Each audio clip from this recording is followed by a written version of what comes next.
there, true believers.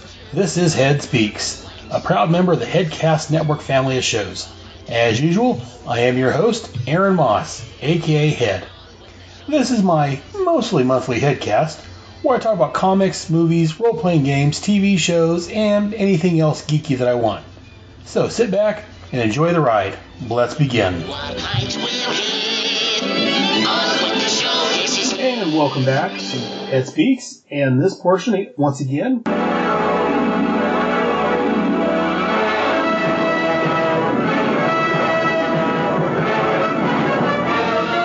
faster than a speeding bullet.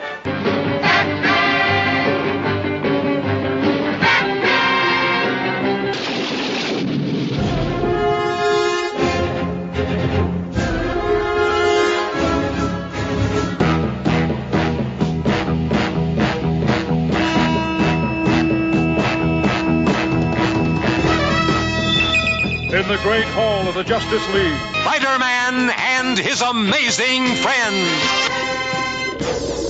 The Justice League of America versus the Legion of Doom. This is What's in Head's Long Box. Dedicated to truth, justice, and peace for all mankind. The world's greatest super friends. we're going to keep looking at Armageddon 2001 and this mega monstrosity I'm working on. As I've been doing, I've got special guests, other podcasters, friends of the internet, whoever I can find to bum down the street, whoever happens to crawl by to pull in and help me out with this, whatever I'm doing here. This time I've got a couple of special guests. The first one I introduced, it's the first time they've both been on this show, but this first guest has been on my Task Force X previously. He is one of the godfathers of my podcasting. He's one of the guys I look up to.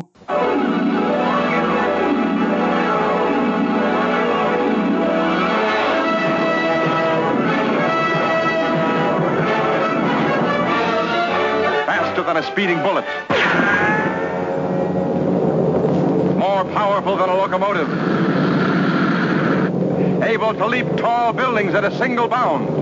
Look, up in the sky. It's a bird. It's a plane. It's Michael Bailey. Hey there, Mike. Hey, thank you for having me here. I'm always happy to talk about Superman. Yeah, it's a rumor I hear about you. Yeah. And also joining us from a little podcast and blog called Coffee and Comics, we have Mr. Clinton Robinson. Hey, Clinton. Hey, how's it going? All right, thank you for joining me. It's a pleasure talking with you finally. Well, it's a pleasure to be here. So, as you guys know, we're going to be talking about the next installment of Armageddon 2001. This will be the Superman Annual number 3. I'm going to go ahead and give a brief rundown of the comic, and then we'll start talking about it like we normally do. So, Superman Annual number 3, it was cover dated in 1991. The on-sale date was April the 9th of 1991.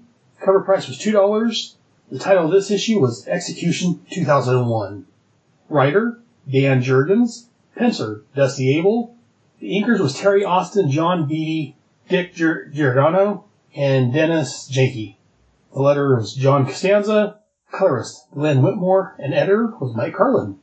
And this was reprinted in Superman Annual number 3. There was a variant in 1991. The synopsis. Again, all this information came from Mike's Amazing World of Comics. Synopsis for this story. Our story starts with Superman stopping some ex-Intergang goons from escaping from Stryker's Island. Superman then goes and stops the group they were joining up with. Superman contemplates that Intergang is a group he should finally stop once and for all, if he can find the time. Speaking of time, Waverider is recapping the first issue of Armageddon 2001. He then watches as Lois and Superman meet atop the Daily Planet. He then touches Superman to see into his future. He watches as in a year, Superman stops Brainiac's latest mad scheme. Then watches as Clark and Lois get married. Watches as Manaheim nukes Metropolis, killing Lois, Jimmy, Perry, and the whole Boom Brady bunch. Clark returns to Smallville, takes some solace in Lana, whom eventually he marries. Our story picks back up in 2001, where Superman is taking out a nuclear sub. He orders the crew to get out of the sub and then sinks it. Afterwards, President Forrest is talking with his men and recaps how after Metropolis was taken out, Superman watched Superman 4 and decided to take out all the world's nuclear arsenal. The President and his men don't want to be sitting duck in case he missed a nuke somewhere, As they contemplate how to stop Superman, the guest of honor shows up and tells them that there is nothing they can do to stop him, so stop trying. One of his advisors suggests that they enlist an ally in taking down Superman. We then find ourselves in Gotham, where Batman meets up with Gordon, who gives him a slip of paper with an address that he needs to go to. Once there, he meets up with the president. Forrest tells him that Superman is getting dangerous, as he killed 7 men who didn't get off the 7th time. When Batman refuses, Forrest tells him that if he doesn't do it, he'll find someone else who may not be as quiet. Batman stalks off, telling him that he's going to look into this, and if the president is lying, Batman will turn into his worst nightmare. As Forrest leaves, he thinks that after Superman is taken out, Batman needs to be next. We rejoin Clark as he returns to the farmhouse, Lana, and his mother, whom we discover has Alzheimer's. As Clark and Lana talk about how the world's changed, Bruce Wayne shows up to have a talk. Bruce tries talking Clark out of his mission, but Superman tells him that he can't. Bruce notices that Superman and Clark seem to be operating as 2 different people. Meanwhile, Tim Drake infiltrates the Capitol and finds evidence that Forrest was telling the truth. As Superman comes out of one of his tunnels, he's confronted by the Martian Manhunter, Booster Gold, and Fire. After a little fight, Superman throws Johns into a fire that they started during their battle. Then the Air Force takes a whack at the Man of Steel. After he takes out the jet fighting him, he hears Fire scream. Even though the fire couldn't physically hurt him, psychologically, it could, and John Jones had a heart attack. Superman tells Fire to leave him alone before something else happens to the rest of them. Clark returns to the farm, packs up Ma and Lana in a two-dimensional car, it looks like, and flies them elsewhere. Back at stately Wayne Manor, Tim tells Bruce that he discovered that Forrest was telling the truth. Batman arms himself with a special weapon and takes off to find his friend. Beneath Antarctica, Clark and Lana are discussing their future when Bruce calls Clark to meet him. In Crime Alley, an armored Batman uses the kryptonite ring against Superman. After a little more fight, Batman is finally able to weaken the last Kryptonian. Batman and Robin stand and watch as Superman dies. Back in present time, Waverider realizes that Superman isn't Monarch. He then flies off to check another hero, Batman, in Batman Annual number 15. Let's go ahead and hear from Mr. Bailey. Mike, what's your thoughts on this issue? I've loved this issue since 1991. It's kind of funny. One day I was hanging out with a buddy of mine. It was a Saturday, and we just happened to go by the comic shop. And on the rack was this book called Armageddon 2001 that I had seen ads for. And I'm like, big crossover. I'm in on this. And I absolutely fell in love with it. And while I didn't buy all of the annuals that summer, I obviously, since I was a regular buyer of the Superman books, picked up the Superman ones. And to me, at the time, I was just like, oh, this is like Dark Knight Returns, except different. And now I'm like, oh, this is like Dark Knight Returns, except this kind of makes more sense in why they would put Batman and Superman into conflict. The whole thing with Intergang was a big thing at the time. In fact, around this time, they were about to start up Superman: The Man of Steel as a title, and it was during that summer that he finally kind of put the kibosh on Intergang once and for all. So seeing a future where Intergang nukes Metropolis kind of had some resonance. The only thing that kind of bugs me about this story today is, and it's not this story's fault, but it's kind of become this cliche for if Lois dies, Superman just goes off the deep end. Yep. You know, either he just leaves, or he just goes and lives in the fortress and has a fake farm where Wonder Woman has to come and visit him, or he puts his fist through the Joker's chest and kills him. You know, it just seems like if Lois is gone, Superman is just undone as a person.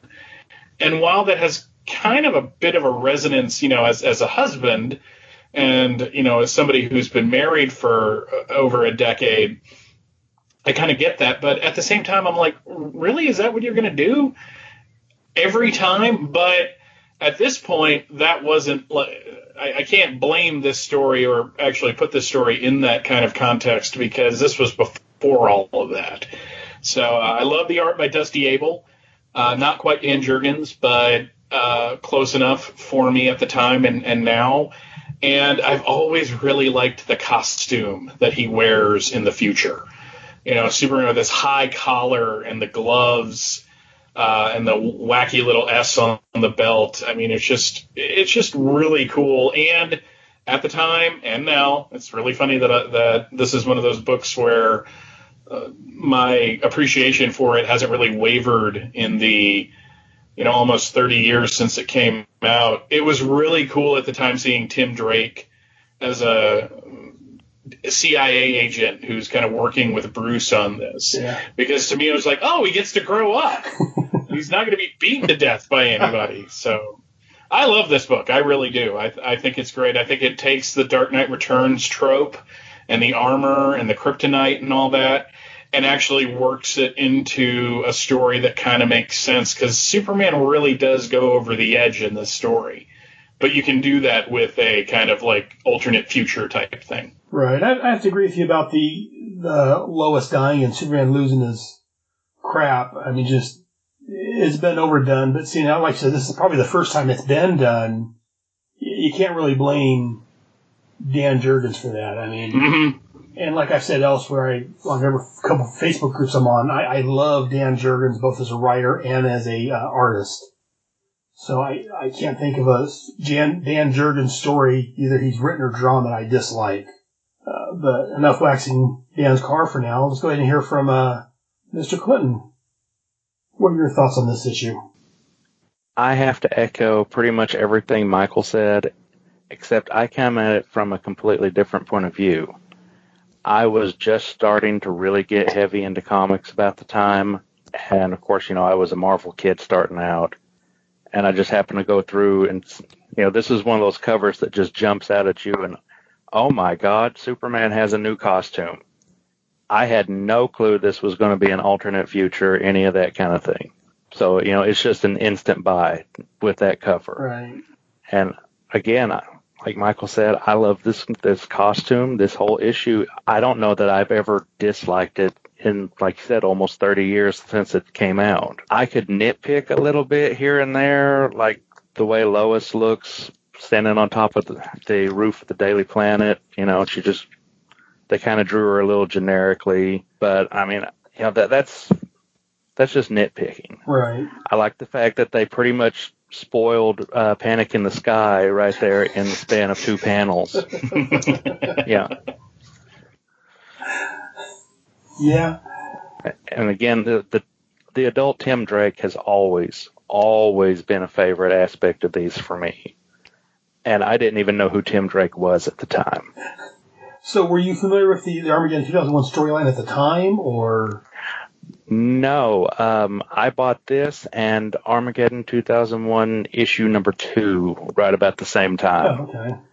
So this was definitely a backtracking on getting all the pieces over several years. Believe it or not, some of those annuals were actually hard to find at a time. That actually doesn't really surprise me, because it's not like this was one of those series where they were printing copy upon copy upon copy. I mean, this was the first summer where DC actually had an event go through its annuals, which is something Marvel had been doing at the time, for a couple years before that.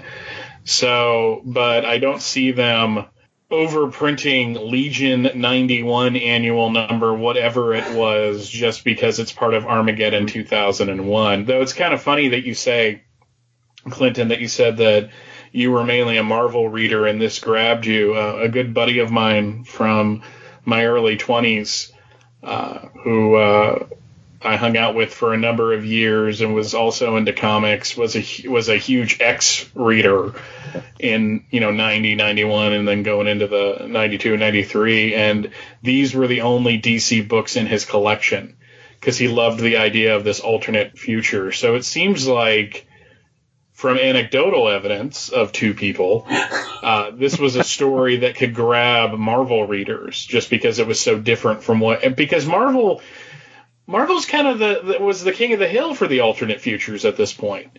Right. With Kang and with, everything going on with the X-Men. So I can totally see a mainly Marvel reader liking this series. Or the What If series. Mm-hmm. very much in the vein of that. So yeah, no, I could definitely see, like you're saying, Mike, a Marvel reader seeing this and going, oh, well, let me check this out. Now, Mike, I hate to contradict you on anything, but you're saying, they didn't really do copy upon copy. My copy of this issue is third printing. Well, you mean the Superman one's the third printing, correct? I was talking about some of the other ones that you might have had more like of a difficulty specifically like Legion and like Legion or something like that. Yeah, Superman wasn't like a big seller at the time, but I can see the one that mimics Dark Knight Returns being one that they sold out of on numerous occasions. Mm-hmm. And now that you've told me that there's multiple printings of it, I have to find them. So thank you. Thank you for that. I appreciate it. That's great. The third printing is just like a silver background to the cover, as opposed to isn't the main one a gold cover? I believe so. I bought mine off the stand, so I'm assuming that it was a first printing. The kind of digital copy I'm looking at seems to be. Does it have any kind of like a Roman numeral 3? Yeah, it has the Roman numeral. Yeah, that was DC's big thing at the time to show that this was a reprint or another printing instead of the original. And there are a few others that went to at least second printing, I know, but yeah, I can see what you're saying. It's not everybody was jumping all over themselves to get Hawk and Dove annuals Well, especially annuals. I mean, annuals were a lot of times relegated for. Well, there's just a throwaway story or something that's not really important to the main story you're reading in the monthly book for the most part. But like Michael said, this is one of the first, if not the first series that DC put out that incorporated the annuals. It made the annuals a bit more of a must-have, if you will. Mm-hmm. So I could see them under printing and having to go back for a second and third printing because, they didn't do as many because it's an annual. No one's going to pick it up. And then it'd be a great storyline, people picking it up and then having to go back and do some more printing. So I could definitely see them doing, especially on some of the bigger books like Superman and Batman, Hawk and Dove. Okay, that's just me, but... Though it's kind of funny, and I don't want to jump too far ahead in your coverage, but it's amusing to me that now that that DC is doing like these complete runs, like the complete Mark Waid Flash, right? That they're starting it with Armageddon, with the Flash annual from this summer. Because that was one of the first Flash stories he wrote. Right. And that was like a year before he took over the title. So now this really kind of bizarre story. I mean, I would love personally an Armageddon 2001 omnibus. Agreed. But to be fair, I want an omnibus for all of DC's crossovers. So this isn't like, Armageddon 2001 is special in that. Right. Well, most of them about War of the Gods, but that's another story entirely. But as far as my thoughts on it, like I said, as far as the writing, as I said earlier and I've said elsewhere, I love Dan Jurgens, so I love the writing in. I think that the writing for it is fantastic. It's a good story. It's well told. Like Michael said, it takes kind of the Dark Knight premise and makes it better, makes it a little more realistic, if you will. Again, realistic in air quotes. As far as the art, I'm not as into it as you guys are. It's not horrible. I've seen a lot worse. But some of the pages, I say the first page of Superman getting fired upon, it looks a little elongated, a little, I don't know, some of the panels look a little odd. And I don't know if it's the art, the artist, or if it's the inker, or what it is, but some of the panels, pictures, I say when they show Commissioner Gordon, I kind of question that because to me it didn't really look very much Commissioner Gordon. They're on page 22. Mm-hmm. So I'm assuming it was Gordon with the way Batman's talking with him, but it just didn't come across to me as very Gordon-like as far as the way he looks. So I say the art for this entire story, I'm not as fond as you guys are, but I can see where you're coming from. But yeah, I do like Tim Drake growing up and actually doing something and like I said, not getting beat to death or whatever happens to Robins. Overall, it was a good story. Like I say, the art didn't detract me from it as much as it could have. I do like the fact that they referred back to the Martian Manhunters, how he used to have that vulnerability to fire, and even though he's no longer physically vulnerable to it, he can still mentally and psychologically be affected by it. Yeah, that was a thing that DC would kind of go back and forth on. It's funny to me, though, and this is true with pretty much all the annuals from this summer, and all future stories, is that when you, I laugh because I actually think it's kind of funny. Whenever a story, so this is 1991, right? And this takes place in the future. So obviously the Justice League of 1991 is still going to be the Justice League in 2001. Because no one's going to have the forward thinking that maybe we need to break up the team. And it's how the DC Universe looked at that time. This is going to be even more amusing in another Superman annual from down the line, where it's like everybody is from 1991 in that annual. And it's supposedly like almost 10 years later. So, but, having John and Booster and Fox, I was actually a little surprised Booster got taken out so fast, because Dan is very protective of that character. And I remember when he took over Justice League in 92 and he was doing Justice League of America, right. I seem to remember some interviews with him around that time where he felt like they made characters like Booster too much of a joke, and he was going to take him back to a more serious kind of bend. So it's kind of interesting that the first guy that gets taken out here by having his Legion flight ring zapped with heat vision was Booster.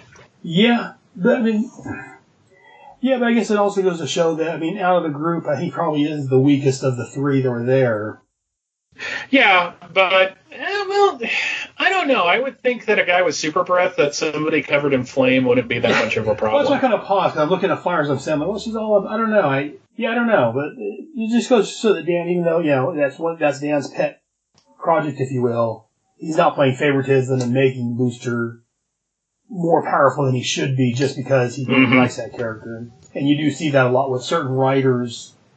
They've got a character that they really like, that no matter how impossible or implausible the situation may be, that character's going to do a lot better than he would have if you're looking at it fairly, if you will. So it's another thing that I really like about Dan's writing in this. I think also that this is not that I'm going to defend Dusty Abel, because I'm only familiar with him through his Superman work, because he would do an issue here and there right before the death. But it seems like with annuals, they always kind of use artists that are just kind of starting. Right. Because I don't know, maybe they think, well, they can't screw up an annual because, not many people pay attention to it. So it's like here you have him, and, he's almost like you said, in certain shots, it looks a little wonky. But to me, I always looked at that and said, wow, he's almost there. Yeah.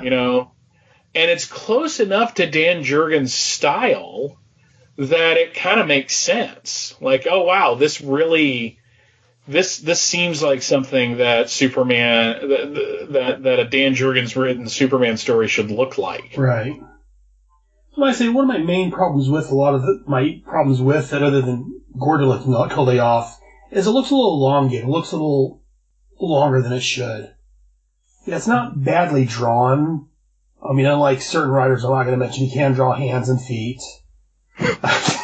But, so yeah, he's not, like you said, he's almost there. He's a little more work, a little more practice. He could be a fantastic artist. It just, some of the panels just kind of throw me off a little bit. And I mentioned the synopsis, him in the car looks kind of two-dimensional. Maybe that's just me, but when he's taking Ma and Lana to safety. And it's funny to think that the idea of Martha getting Alzheimer's is really upsetting. And it was kind of daring for him to do that. That's something, like when I was reading it, I was reminded, even though I was very, aware of the fact that this came first, but it kind of reminded me of Peggy Carter in Winter Soldier, where they just took that idea and took it that one make me cry step further. But it's just when you think about what Clark is going through in the story, and they don't spend a whole lot of time on it, so it's a lot of stuff that you kind of have to infer, is that he marries Lana because she was always in love with him, and now Lois is gone, so it was easy. It's kind of his fallback, if you will. Yeah, and it's just like, I think him marrying Lana was such a, I don't know, it was like even more mean than some of the other things Byrne would have him do. Because it seemed like every time they parted company when Byrne was writing the character, Lana, it's like the kiss on the forehead, and he's gone. So it's just, I don't know. It's just, to me, it just seems kind of cruel to do that sort of thing. Well, to go along with that, page 49, right before Clark leaves to go fight Bruce, they have their big parting goodbye. Lana goes through all the big things and says, "Okay, I love you, Clark," and he just says, "Me too, hon." Yeah, and this is super dickery. Yeah, I don't know if that's what Dan was going for there. I don't quite know how to take that. Because, you do have a point, and Michael's been saying, Lana was always there for him, but she wanted him more of a love interest, and he wanted her more as a sister, if you will. Especially the way John Byrne always wrote it. But I can see how, after the death of Lois, he would want to fall back to somebody, and I could see him falling for Lana, but I don't know. But I do like the fact that the battle after that took place in Crime Alley. Batman's like, well, if I'm going to die, I want to die here, so let's do this. I like the fact this is not the Batman has had 3 weeks to prepare for this fight. Yeah. The super... Even though he does win the battle in the end, the super prepared Batman, the Bat God as he becomes in the near future for this story anyways. So real quick, back to the cover. I'd like to get your guys' what I'm doing is grading these on a scale of 1 to 5. 1 being, this is totally crap, and 5 being, it needs to be hung on the wall. Maybe get it, slabbed and hung on the wall as a poster. What would you guys give this? Where 3 being you like it, between 1 to 5. Michael, what do you think about the cover? I'd give it a solid 4. It's not perfect, but it's to me very memorable. And I think of the 3 Superman annuals from this summer, this is definitely one of the more memorable ones that they put out there. It's just, it's Superman in that weird costume. It's Batman. You put all that together, and it's just a really striking image. And Mr. Clinton, what do you think about this cover? What would you give this on a scale of 1 to 5? Again, I'm going to have to echo Michael. It's a 4. I love the cover. Everything on it speaks to me. I don't think I'd want it blown up to poster size, but, I could definitely hang it on the wall. And I'm going to have to echo you guys, I guess, because, it's not the best cover I've ever seen, but it is really good. It's better than just all right. It's a good cover. It's close to being perfect. It's, like you got Batman, like you guys said, you got Batman and Superman right in the front of the cover. You got the Justice League off to the side, often some sort of shading. I think it's a good cover also, so good. One thing I did want to mention, just for a historical sake, is that this wasn't the original Superman Annual number 3, or it wasn't supposed to be. There was supposed to be Superman and Action Annuals in 1990, and there were house ads created with promoting those. The Superman one was going to be by Walt Simonson, and it was going to retell the Sandman Superman story from the beginning of the Bronze Age, yes, and that would eventually. and that would eventually be released right before Doomsday in 1992 as the Superman special. But that was originally supposed to be an annual that just took a little longer than expected to get out there. Okay, I now that you mentioned, I do remember seeing those ads for that. So yeah, I definitely, I'd forgotten about that until you mentioned them. I go, oh, okay, I remember that. Right on. Well, Michael, do you have any other thoughts on Superman Annual number 3? Lots of fun. One of my favorites. I love Armageddon 2001 just as a story. And I think of all the annuals, which I've read all of them. Right. This is definitely the stronger one because I remember most of what happens in it. And Clinton, what are your thoughts on, any other last thoughts on the Superman Annual? It's a great story. It's definitely a gateway into DC if you were a Marvel kid like I was. I really don't have any bad things to say about it. It's like Mike said, it holds up. If it's not the most solid of all the annuals, it's definitely in the top 3. So you can't go wrong with it.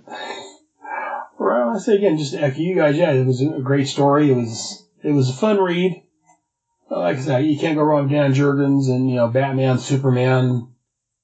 And like I say, you can't fault it, like we said earlier, for the whole Superman going nuts because Lois died, because this is one of the first time it's been done. So looking back, it's like, another one of these stories. But if you look at it in context, Dan Jurgens was doing something that you didn't see as often as you see now. So yeah, I figure it's a great story. Well, unless you guys have any other thoughts, I guess we'll go ahead and wrap this up right here. You guys will be back in a couple of months, but in the meantime, Michael, why don't you tell everyone they can find you on the internet if they're interested in hearing more about you? Oh, very easy to do. I am at the fortressofbaileytude.com, which is the home of the Fortress of Baileytude podcasting network, which has hundreds of episodes of various shows for you to listen to, mostly about comics. In particular, if you're interested in this era of Superman, my buddy Jeffrey Taylor and I do a show that hopefully by around the time this show's coming out, or later in 2018, depending on when this airs, hopefully we'll be back with some new episodes as we've been recording them lately. And we did cover all of the Armageddon 2001 annuals, plus the main series, if memory serves. Or all these Superman Armageddon 2001 annuals. Let me rephrase that. Jeffrey read all of them for the show, and we kind of touched on them, but we didn't give them all full coverage like you're doing here. So yeah, fortressofbaileytude.com, real easy. And Clinton, I'll tell everyone where they can find you if they want to hear more of your talking. Well, if you want to hear more of my talking, I host a little show called the Coffee and Comics Podcast. It's available on iTunes and Stitcher, or directly at coffeeandcomicspodcast.blogspot.com. But more related to this topic, a couple years ago for the 25th anniversary, I blogged about Armageddon 2001 as I read back through them again. You can find that at armageddon2001.blogspot.com. Well, I'll get mine at the end of the show, but I want to thank you guys very much for taking time out of your busy lives to talk to me about this. Last night I heard from Clinton over my G.I. Joe podcast and on Facebook and stuff. And again, Michael, the fact the show you were just talking about, the From Crisis to Crisis, that was one of the shows that got me into podcasting, one of the ones I looked up to. So one of the first ones I started downloading. So again, wax your car a little bit, but it was a fantastic show, and I can't wait to hear more of it. But until next time, we're going to go to a break. Thank you guys for joining me, and we'll see you on the other side. Thank you. Head Speaks will be back after these important messages.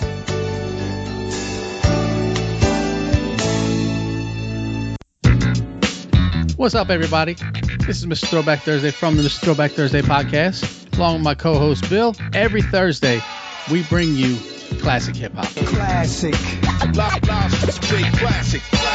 All the good stuff, the stuff that you forgot about, the golden age, pre-golden age, back to the original era. For all the pioneers, I'm going way back.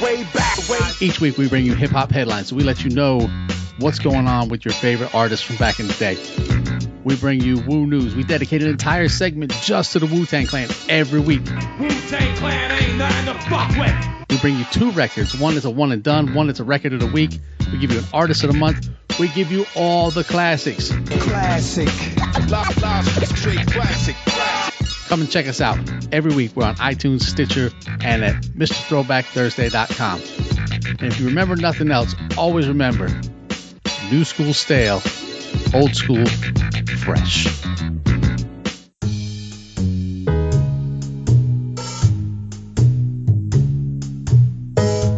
Can I get a tall chai? A large black coffee. And I suppose you're here with no agenda, as per usual? On the contrary, I'm here for comics. I think I can help all of you. Hello, I'm the caffeinated Clinton Robinson, and I host a podcast called Coffee and Comics. On this podcast, I summarize, review, and discuss comic book issues, stories, and related media, usually in the span of time it takes to have a cup of coffee. Sometimes I'm joined by a guest, and sometimes I'm flying solo. So pour the coffee, take a sip, and turn up the volume as you listen to the Coffee and Comics Podcast. Available on iTunes, Stitcher, and directly on coffeeandcomicspodcast.blogspot.com. And remember, this is where the comics are never too old and the coffee is never too cold. Steph. What? Have you ever read a Superman comic? Not in the last few hours. Oh, I was just checking, right? Just checking.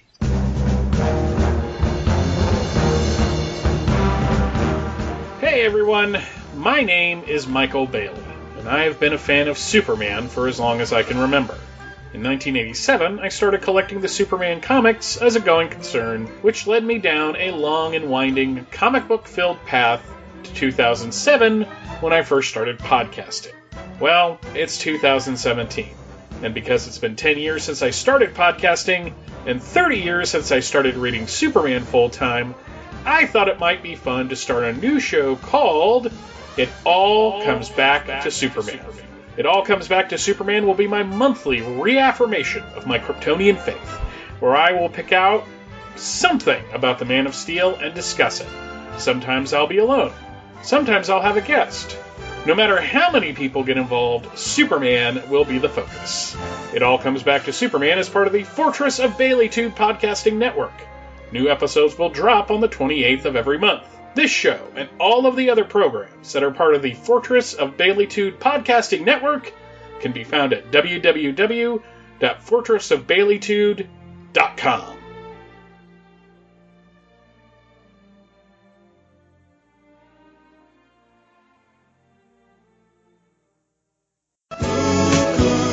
And now back to Head Speaks.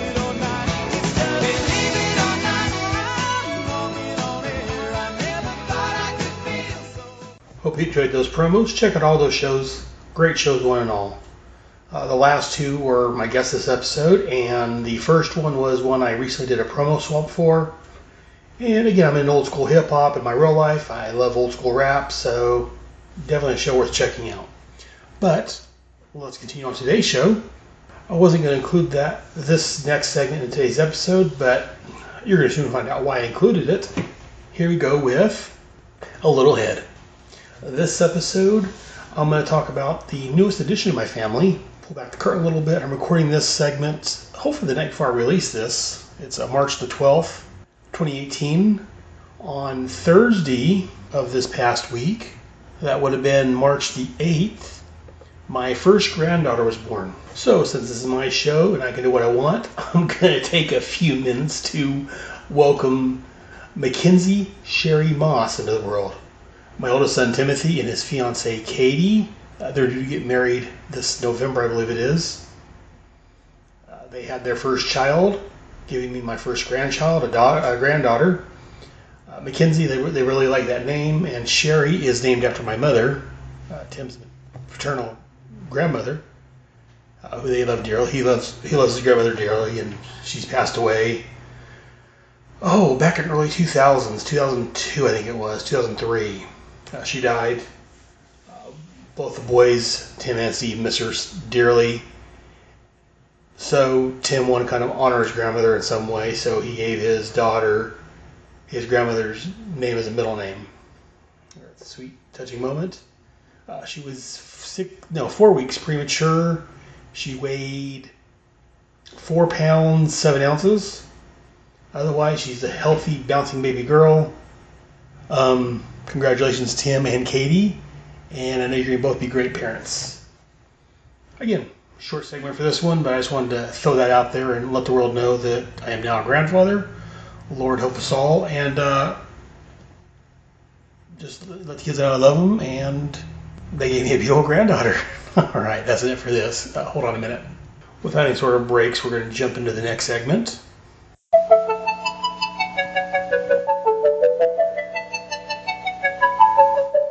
Butterfly in the sky, I can go twice as high.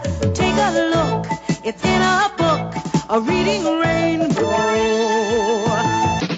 Who can read on the run and have lots of fun? Speed reader, speed reader. Who can do a handstand and read everything on the newsstand? Speed reader, speed reader, speed reader. Who can run forward and back and read everything in the stack? Speed reader, speed reader, speed reader, speed reader.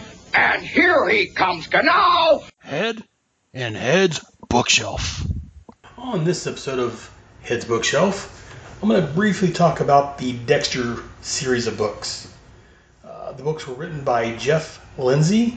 Apparently there was 8 books in the series. I say apparently because I've downloaded these and read, 7 of them. For some reason I thought Dexter's Final Cut, the 7th book, was the final one, so I stopped.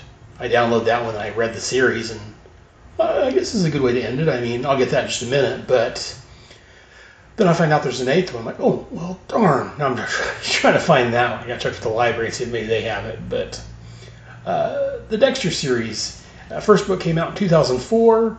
Briefly, there was a Showtime show based on the books that came out in 2006. The first book, again, I haven't watched the show yet. A friend of mine keeps telling me I need to, and I plan on it eventually. Just podcast, comics, family, TV, everything else. I don't have time for these backlog of movies I've got. He tells me I need to watch Breaking Bad and this show and that show. It's on my list, Jacob. But enough about that. Dexter, this novel series, the novels, basically tells a story about this guy that works for the Miami PD Forensics. He's our blood splatter expert, who in his spare time, his part-time, his hobby is, killing people. He's a psychopath, sociopath, I forget the exact wording for him. He likes killing people. But instead of killing, random people or, whoever he comes across, he's a bit more refined and a bit more humane. He hunts down those that's bypass the law, the ones that he knows is guilty. He's got to be 100% sure. But again, I guess I should have said this to begin with, spoilers for the book series, and probably not much for the TV series, but we'll get that in just a minute. But spoilers anyways, for Dexter, all things Dexter related, okay? Anyway, so he hunts down people that have escaped the law, and his foster dad, his name was Harry. He's got a thing called the Harry Code that he lives by, that he's got to be sure the person's 100% guilty, and if they've skirted the law, gotten away with it, he hunts them down and he kills them. It's a very exciting series of books. In the books, and I talked about my buddy Jacob, and I think it's played a little bit different in the TV show. The book and the first season kind of line up for the most part. There's minor differences here and there. And then talking with Jacob, I guess the book and the series diverge completely. But as far as the book, he's got, and I wasn't quite sure at first, but yeah, I couldn't find out. It's like there's this, I don't want to call it a demon. There's something inside his head that gets him to kill people. He calls it his dark passenger. I'm not 100% sure if there's actual a creature inside there, not a physical creature, but like some sort of force inside of him, or if it's just his psychotic break in his mind making up this this dark passenger. The way the book reads, the way I'm reading it, unless I'm missing something or forgotten something, it comes very across as there is a second party, if you will, inside his head. But again, it tells a story about Dexter trying to, be a forensics lab scientist guy. During the day, at night, he hunts down the killers, the murderers, the people that need to be killed, and he takes them out. He's very cautious about it. And again, people can tell he's a little off because he's not very good at being human, in quotes. But that's one thing he's trained himself to do, and that's one thing Harry taught him to do, is that he needs to be more human, be like other people, act, if you will. And in this book, he's dating this woman whose ex-husband was a bit of a sociopath himself. He beat the kids and her, and he was a very abusive guy. And doing so, again, the dark passenger, if you will, comes about due to traumatic stress in the person's life, according to the series. Dexter witnessed his mom murdered, which brought the dark rider out, or dark passenger out. The boys were abused by their father, which the kids, the boy and the girl, his girlfriend's kids, they have dark passengers also. And so throughout the series, Harry's trying to train the kids, teach them how to be human. Because again, he doesn't want them to become serial killers and someone he has to deal with someday. Plus, I don't know if I'd say he loves them, but he cares for them as much as he can. And he hates to see anything bad happen to them. So he wants them to learn how to cope with having the dark passenger, if you will. Again, there's also, the series talks about his sister who's on the police force. She's not really taken seriously because she's a beautiful woman, and you know how cops are. Pigs, all of them. No, I'm just joking. But men in general aren't very, receptive to powerful women, especially when they're hot. So she has a lot to deal with on that. There's a sergeant, I think his name's Dokes, who doesn't trust Dexter. He thinks Dexter's up to no good. There's some funny interplay and some interesting things happen to Sergeant Dokes. Again, like I said, there's a total of 8 books. There's Darkly Dreaming Dexter, Dearly Devoted Dexter, Dexter in the Dark, Dexter by Design, Dexter is Delicious, Double Dexter, Dexter's Final Cut, which I thought was the last book, but couldn't find out there's another one called Dexter is Dead. Final Cut ends... Well, again, I don't want to give anything away. Definitely go out and read these books. But Dexter Final Cut, like I said, it ends on a note where I'm like, well, I guess you could end it here. I'd like to see more about what's going to happen to him. But it ends at a point that they could end the book there if they wanted to. But they didn't. I just need to find that final one and read it. But anyways, again, this is going to be a short segment. It's late-ish for me. And I got to work in the morning, so I just didn't want to end it with just the What's on Head's bookshelf, or What's in Head's long box. That's what it says, What's in Head's long box. Talking about Armageddon 2001, I want to give you guys a little something extra. Again, I know it wasn't a long segment, only about 10 minutes or so at that, but it is what it is.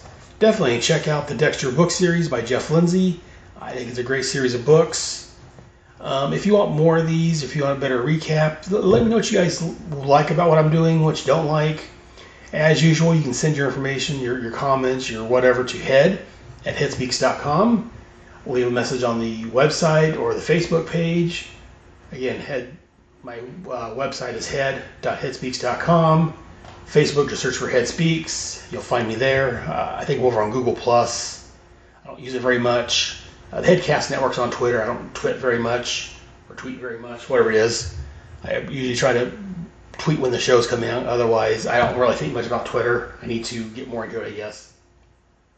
You can also send me an MP3 file if you want to record your thoughts and send to me. Again, you can send those to head@headspeaks.com. And finally, go over to iTunes, or I guess now it's Apple Podcasts, and leave me some feedback over there. I would love to hear from you guys. I'd love to hear what you think about my show. Are you enjoying this? Am I talking to myself here? Let me know what you think. And again, sorry this is a shorter episode as far as these segments. Things got carried away, the birth of the granddaughters I talked about earlier, and just life in general. I'm recording this Monday night. I plan on releasing this tomorrow, Tuesday. if all goes well, knock on wood. It's me knocking my head if you couldn't hear it. Anyways, thank you guys very much. Let me know what you guys thought about this segment, about Dexter, if you've read it. If you watched the show, let me know what you think. Let me know what you guys think about Armageddon 2001. Did you enjoy my guest this time? Michael, again, as I said, I've talked about Michael. I've washed his car so many times, or waxed his car. I forget how Shag and Rob say it, but waxed his car so many times. Because between Michael Bailey and his buddy Jeffrey Taylor on the From Crisis to Crisis podcast, and Shag and Rob on the Firestorm and Aquaman podcast, well, those are the guys, besides, again, as I talked about, Kevin Smith getting me into podcasting. Those two are the two podcasts that I listened to religiously when I started. Those are the ones I loved, and those are the ones I kind of try to model myself after, for good or ill. So anything I do wrong, blame me. Anything that's right, I gotta give them full credit.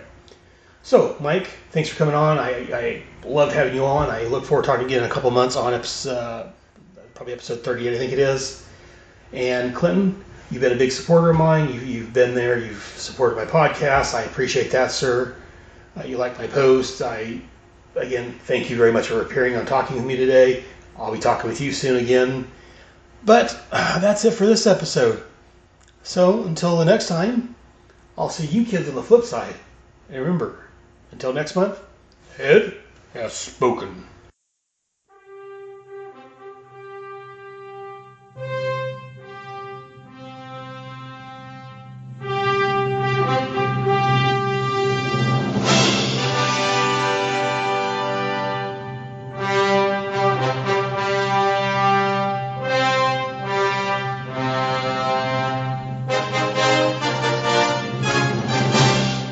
Thank you for listening to another fantastic episode of Head Speaks.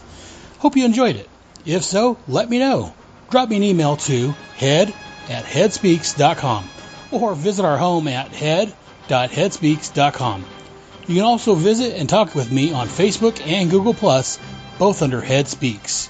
You can also send an MP3 file with your thoughts, and I can play that on the air. And you can also get more of me on my other podcasts. Be sure to listen to Task Force X, where monthly I look at John Ossinger's Suicide Squad and Paul Kuppenberg's Checkmate comics from the 80s and early 90s.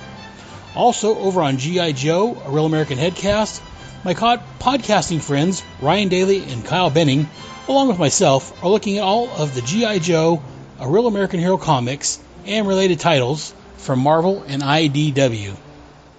All of my headcasts are available on iTunes and Stitcher, along with the respective blogs and my main page at headspeaks.com. All comments, thoughts, and opinions expressed on Head Speaks are owned wholly by the speaker of said comments, and do not express the opinions of Head Speaks, unless, of course, I'm the one making the comments. Head Speaks, Task Force X, and G.I. Joe, a Real American Headcast, are all part of the Headcast family. So join us next month for another wonderful episode of Head Speaks. Until then, I'll see you in the funny pages. Good night.